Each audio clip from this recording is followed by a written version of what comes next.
C'est l'histoire d'un tube inoxydable.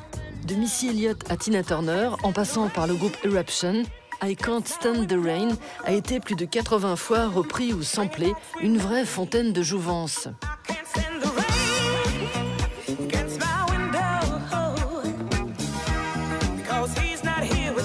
L'auteur de ce hit, c'est lui, Don Bryant.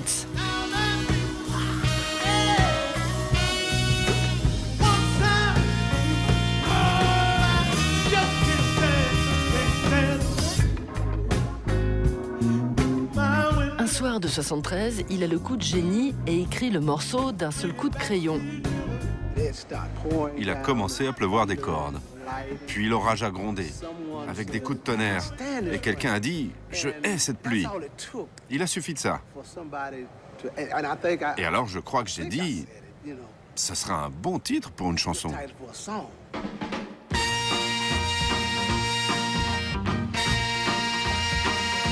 Survivant de l'âge d'or de Memphis, Dunn a écrit plus de 150 morceaux pour Hi Records, studio prolifique d'où sont sorties des légendes de la Southern Soul, la soul du sud des États-Unis, telles que Ovie Wright, Syl Johnson ou encore sa méga star, le révérend Al Green.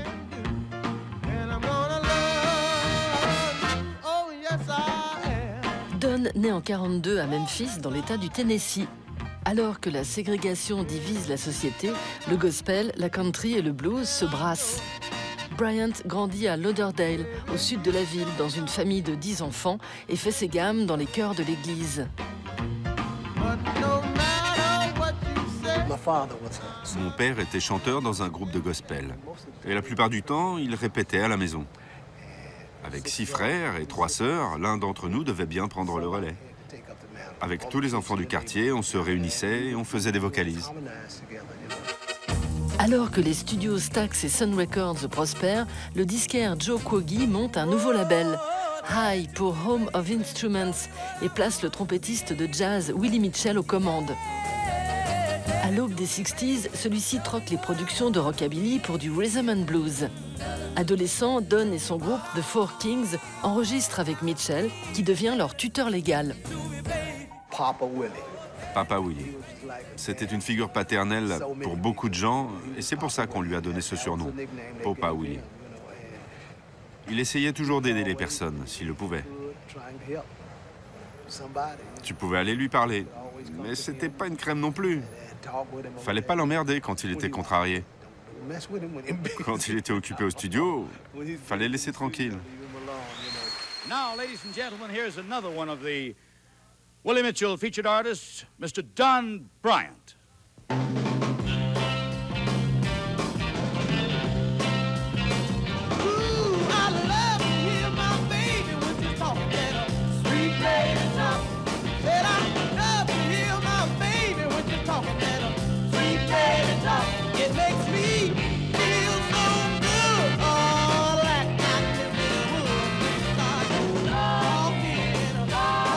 En 69, après 9 singles, Don boucle son premier album. Sa carrière de chanteur solo est lancée.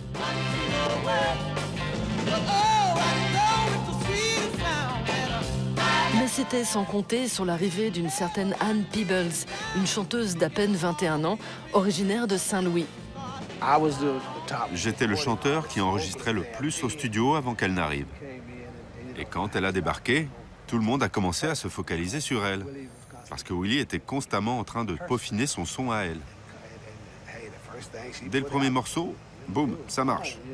Et au deuxième, boum, un autre tube. Donc je me suis dit, hey, c'est peut-être le moment de faire autre chose. Parce que la carrière de chanteur, ça n'a pas l'air de prendre.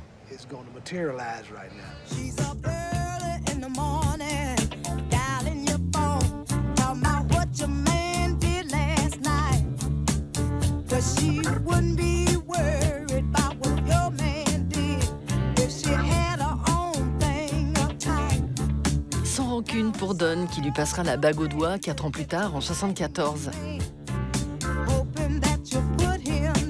Une romance qui ne s'est toujours pas terminée, mais qui demanda à Don une sacrée dose de patience. J'étais un peu timide, pas du genre agressif, tu vois. Mais je sentais que ça allait arriver.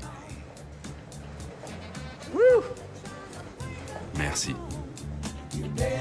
Alors que la carrière d'Ann Peebles décolle à la vitesse d'une fusée, Don fait profil bas, devenant l'une des plumes du label. L'heure de gloire sonne pour Willie Mitchell, qui produit ses plus grands hits de soul et rencontre le chanteur qui allait changer son destin et celui de son label, Al Green. Ça ne me dérangeait pas tellement. Je continuais à faire partie de l'aventure. Que je fasse de la musique en chantant, en écrivant, en faisant des chœurs ou autre chose, mon truc c'était la musique.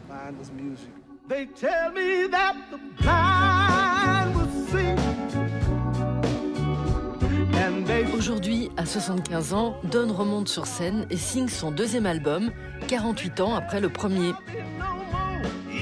Depuis la fermeture du studio en 77, Brian s'était consacré à la carrière d'Ann Peebles, dont il assurait les premières parties.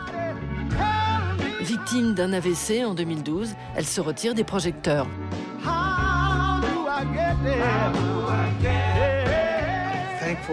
Je suis tellement heureux d'avoir encore ma voix, parce que je chante avec autant de passion qu'au premier jour.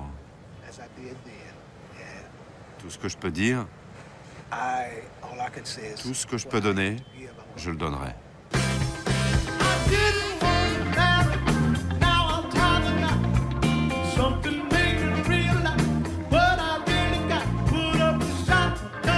Pour sa première fois en France, Don est l'invité du festival Jazz à la Villette à Paris.